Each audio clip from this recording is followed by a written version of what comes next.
Kevyn? Go ahead. Start with Devon. The decision to decide to send him down to Rochester. What went into it?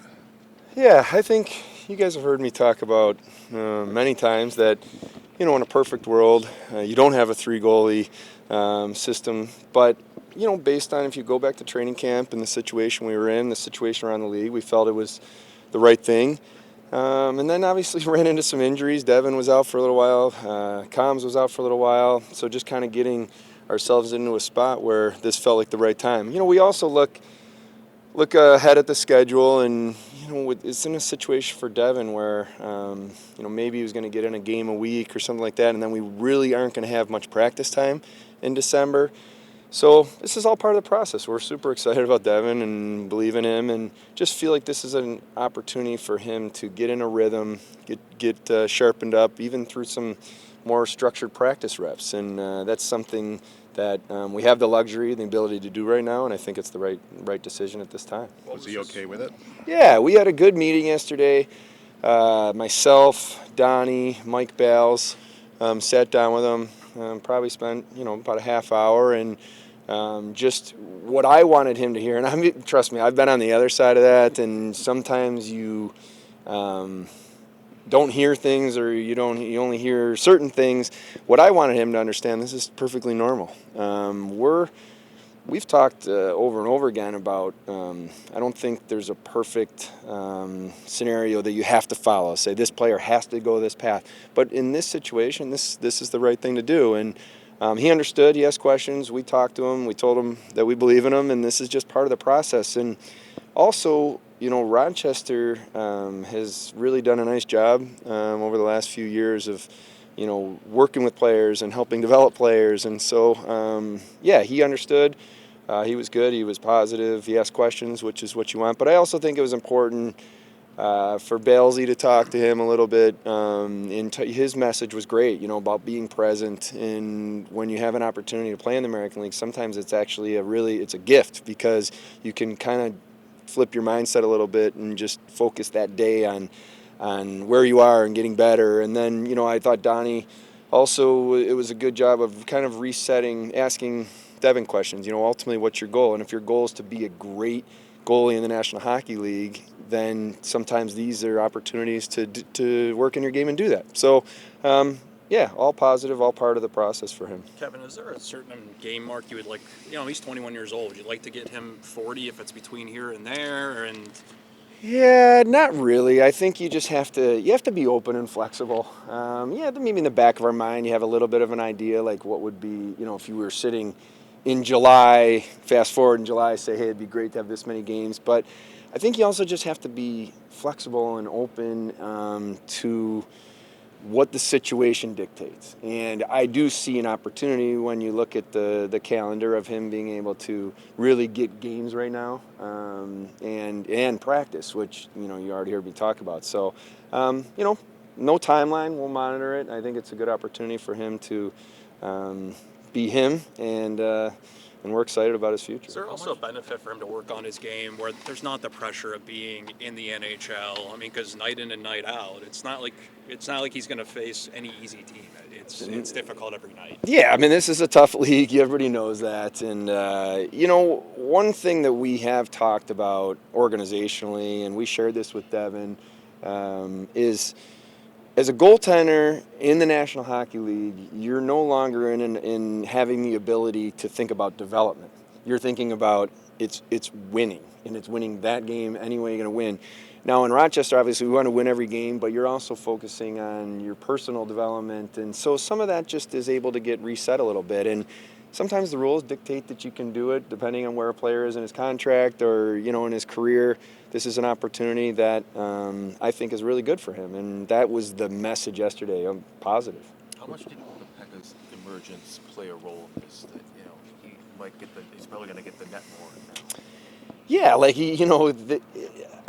we've talked a lot, about earning everything, right? And having internal competition is more this year than it's been in other years, just in all positions. So what's great is UPL's earning more ice time, earning the net, and I think that's a great thing. It's a great thing for him. It's a great thing for our team. But of course, it comes into play, and also health. You got to make sure where were we with, Comrie coming back and his health, and wanting to make sure that we're doing everything, for our roster to be giving ourselves every chance to win. But yeah, for sure, that plays a part in it. How much of this is also a part about giving Donnie a little bit more flexibility with creating a lineup as well? Well, we've always talked about there could be a situation where, the roster dictated us having to make a decision even before we were potentially ready. In this situation, it didn't. You've been juggling different guys in and out of the lineup with injuries and health, but for the most part, the three goalie, up to this point hasn't affected our ability to make decisions or do different things. But we did know in the back of our mind, if that ever happened, then we'd have to make that decision. But this wasn't done for that reason. This was done because we think it's the best thing for Devon. What stood out to you about Kukapeka as far as his? I mean, he looks confident. Calm and confidence. I believe that, I think this league has a way of rewarding work, and you could see the work that UPL's put in over the last few years on the ice, but also in the off season, his conditioning. And when I personally believe when you do a lot of work, and it also now gives you a mental confidence and an edge to know that you can back it up. So when he goes out there now, he believes in himself and his abilities, that the team believes in him. He has a confidence, a calmness, but it's backed up with the work, and so I'm happy for him. He's a competitive kid. He's a hard worker. His details on and off the ice have continued to mature and get better and better, and now you're seeing him perform. Is Jordan Greenway back yet? The plan today is that he'll be at practice, and then I'll sit down with him after practice and see where we go. But yeah, the hope is that he's back today. I know you've got some time, but with Zack Benson, is there any chance you let him for World Junior? Are you Canadian or American? Yeah, I actually talked to Scott Salmon yesterday from Hockey Canada, and of course they would love to have him. And I just told him I don't want to close any doors right now. I want to monitor the situation because, as you guys know, in this league, week to week, things can change, or where are you? But the way I look at it, we're going to do what's right for the Buffalo Sabres and Zack Benson first. And if we thought that there was something made sense to put him in that position, hey, I'm a big believer in playing for your country. I'm a big believer in World Championships, Olympics, World Juniors. But I'm a big believer in doing what's right for the Buffalo Sabres first. So we'll see where we are in the next week or 10 days. With the way Zach performed in those last 3 games, after he was healthy again, is what I'm trying to say. Did he make it a lot easier, your decision, with the way he performed there? Yeah, you're taking all the information in. And one of the things that I didn't want to do from in my job was make a decision when someone's not quite healthy. And so it was really important for him to kind of get that time to get healthy and then come back and see where he was at. I've been open all along to, you hear me talk about this all the time. What is the best thing for Zack Benson in a short term, but also thinking about his entire career and setting him up for success? What's the best thing for our team, short term and long term? When I look at him and I look at his way he's impacted the games, and everybody could say that, hey, that's a highlight reel goal and that's great, and that's great. But where is he in the lineup? Where are his minutes? How is the coach using him? That all is information that's really important projecting. And we know he's 18 years old. We know he's going to have days where maybe he comes out of the lineup just to give him a rest.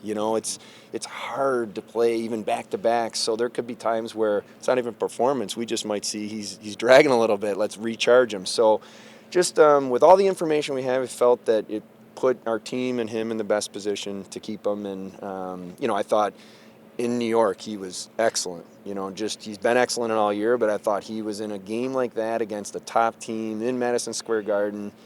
He was calm. He made a lot of plays. He was in on scoring chances all game, and we're excited about him. When it comes to the fluidity of roster work, obviously Patrick Kane is not here. How close were you guys to the end of that? What was that process going like? Yeah, it's I always a little hesitant to get too much into the details of other teams' players or free agents and negotiations or anything. What I think I would probably be comfortable saying is that he knew we were interested dating back to July 1st. And the conversations I've had with Pat Brisson dating back to summer were that we're very interested and keep us posted as he was progressing from not just the medical side, but where he's at, where his head's at. We did do a meeting with him, Pat, myself, Donnie, others were on the call. He asked a lot of questions. We answered questions. We asked him questions. Ultimately, when you get into situations where free agents are going to have a choice, that's it. They make their choice, and obviously he's going to a division rival, and it's time to turn the page and now look for how we can find ways to beat the Detroit Red Wings. So that's the way I look at it. You talk about earning things. Ryan Johnson, is he even ahead of maybe where you thought he would be at this point in his career? Yeah, I think that's fair. I'm a big fan of Ryan, dating back to watching him with the Gophers. But I can tell you that, if you had asked me this question last year, I would have thought he would just be one of those players that we're really excited about. He's going to take time. But honestly, from day one of rookie camp, he has shown a maturity and a confidence on the ice. You guys saw it through training camp. We felt at the end of training camp that he was excellent and could have been here with us. But when an opportunity arose that he could come up and step in the lineup, I didn't want it to just be, as a 7th D or whatever. If he was going to get in the chance to play, let's see where we're at. And then he's been tremendous. So, again, it's similar to Zach. Maybe there's games he comes out here or there. We'll kind of monitor. We'll take it day by day. But so far, he's been excellent. With the door closed on Patrick Kane, just how would you describe your interest or urgency, I guess, in adding to the roster at some point in the season? Yeah, I think my job is to make sure I'm in on every conversation, whether that's free agents that we think can potentially help, or trade options, or different scenarios that would improve our roster. I'm always open. I'm not doing my job if I'm not on the phone figuring out who's available, who's out there. Maybe sometimes things that you didn't expect to happen with your own roster happen. So you have to be flexible and able to react to that. But I think what we want to do, we're a quarter of the way into the season now. This is not a few games in. Never in my position, or at least my personal belief, is you don't want to overreact. You don't want to be emotional.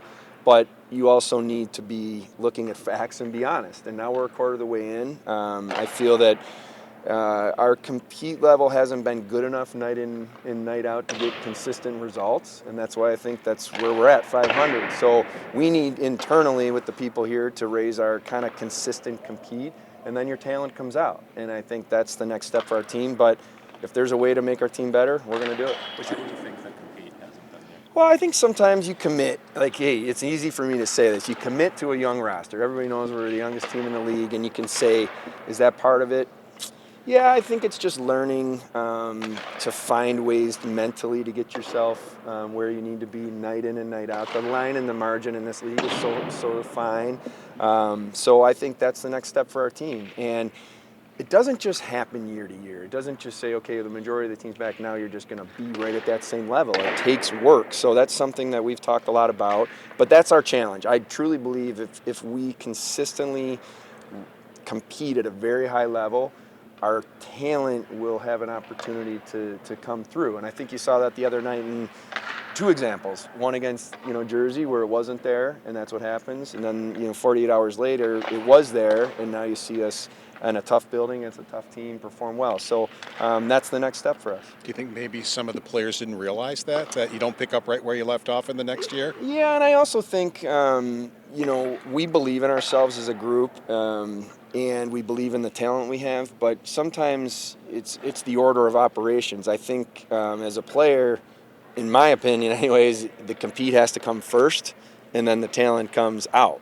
If you try to, thinking that you're going to go out there and it's going to be based on, hey, I'm a little more talented than this player, either individually as a team, that goes first. I think it's challenging in this league. It is such a competitive league, shift after shift, puck battle after puck battle. the little things that add up over the course of a game. Just in my opinion, we haven't been quite sharp enough consistently. And when we do that, I truly believe in the group, and I think we're going to be a really good team. And now hopefully we can use that Rangers game to kind of jumpstart us into the next part of the season. How's Tage progressing?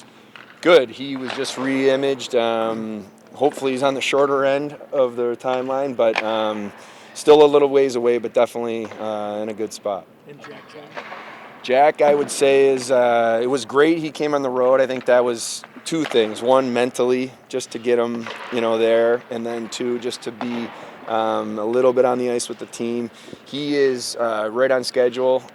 Again, it's hard to say exactly, but I think you're talking right around that January 1st time that we've been hoping for is still in range. But he's doing well, and Zemgus Girgenssen's still in the week-to-week range. But I talked to him quite a long time yesterday, and seems to be in a good spot too. So. Did you ever anticipate having 8 defensemen on the roster, and how much is Johnson kind of forced that issue? Yeah, I mean, again, it goes back to me. You can have a plan, but you have to be open and flexible and know that you have to be willing to change course sometimes if it's the right thing for the team. Donnie loves AD for practice, so he'd tell you all the time, if we got a limited roster, we'd have, that would be the way it always would be. But the roster is going to dictate that. Sometimes the decisions you make are based on, where you are health-wise. But I think the key for all of this is whatever decisions we make, it's because we think it's going to help us today and win hockey games and, moving forward. So if that's AD, that's AD. If it's 3 goalies, it's 3 goalies. But we have to be willing to evolve and make changes if we think it makes sense. You mentioned you committed to a young roster. It got a little younger with Kulik and Roseanne, but what led to them earning that? And what's been your brief impression since then? Well, I think they're obviously 2 guys we're really excited about, moving forward. They earned the opportunity to be here. They've been excellent, dating back to last year, quite honestly. But, the first quarter of the season in Rochester, both top 10 guys in the league in scoring, performing well at really young ages in that league. So there was an opportunity to get him here, get him a taste a little bit, and that's why the decision was made. Well, kind of in a day-by-day situation with them. We'll see where they are, where they fit in the lineup, because sometimes it's not just about are they here or not. It's about where would they fit. Does it make sense if they're playing a limited role? Does it make sense just to move them back, get them playing more minutes, all that stuff. So we'll monitor it here moving forward. With Devon, you mentioned he's a competitive guy. He probably didn't have the AHL in his brain this summer or early in the season. But how much comfort do you have as he's dealing with that he's going to Seth? As a guy that Devon might not be super familiar with him yet, but he's kind of handled a lot of these young guys. I mean, I can't say enough good things about Seth Appert and what he's done since he joined our organization. You go back a few years ago, the conversations that I had with him, were about prioritizing development. And I don't think you have to separate it. It's in the American Hockey League, it's focused on winning or focused on development. You can do both, and he's proven that with the way the team's performed. Jason Kermanos has done a great job in kind of insulating that roster. But Seth's completely on board with, and we talk every day about what we're doing here, how it aligns with Rochester, ultimately the goal, and how we work these different players. So his background as a college coach, NTDP coach, lined up for what I philosophically felt was right to have in Rochester, and he's been awesome. So yeah, it does give you comfort because he's proven over and over again he knows how to handle young top players it's not just about on the ice too, it's what they're going through off the ice, and Seth has a real good handle on that. So that definitely plays a role in it as well.